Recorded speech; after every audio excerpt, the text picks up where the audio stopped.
প্রথমবার ভোটদানেই দেশের প্রধানমন্ত্রী নির্বাচন। ভোটদানের আগেই দারুণভাবে উৎসাহিত বিধানদের মতো ছেলেরা। গণতান্ত্রিক ভোটদানের অধিকার ওদের কাছে দেশের পূর্ণ একজন নাগরিকের মান্যতা। সেই দিক থেকে দেশ কার বা কাদের হাতে সুরক্ষিত তা নির্বাচন করবে দেশের আমজনতা। গণতান্ত্রিক এদেশে সাধারণ মানুষের ভোটদানের মাধ্যমে তাদের মতামত পোষণ। জীবনে প্রথমবার ভোট দিতে যাবার আগে দারুণ উৎসাহিত নতুন ভোটাররা। জানতাম না কি জিনিসটা, বাবা দেখতাম বড়রা যেত এগোতে বলতে এবছরে জানবো যে ইভিএম জিনিসটা কি। আহ এর মাধ্যমে গণতান্ত্রিক প্রতিষ্ঠা তৈরি হয়। তো তো যে জন্য একটা উৎসাহিত বোধ করছি। দেখুন, একটা ভোট একটা সরকার তৈরি করতে পারে, ঠিক তেমন একটা ভোট একটা সরকারকে ফেলেও দিতে পারে। সো আমার ভোটটা অনেকটাই গুরুত্বপূর্ণ হবে আসন্ন নির্বাচনের জন্য।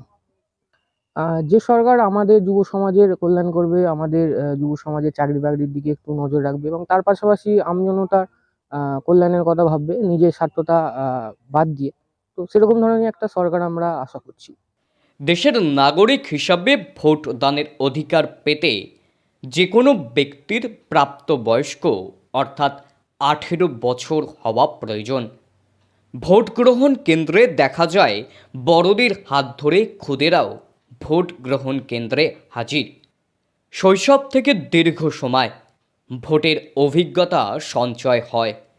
সেই অভিজ্ঞতার অবসান ঘটিয়ে ভারতীয় নাগরিক হিসেবে ভোট উৎসবে অংশগ্রহণ করতে উৎসাহ দেখা যায় নতুন ভোটারদের মধ্যে।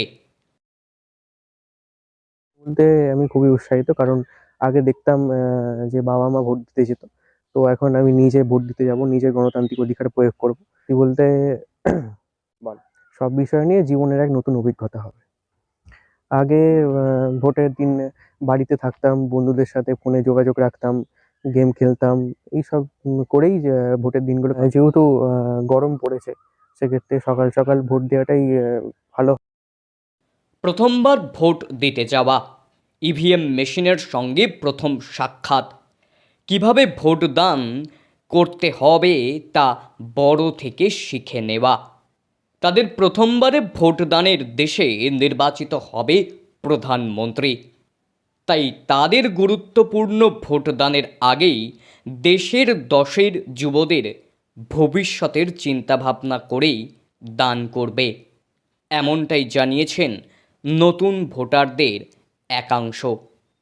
হাওড়া থেকে রাকেশ মাইতির রিপোর্ট, লোকাল 18 বাংলা।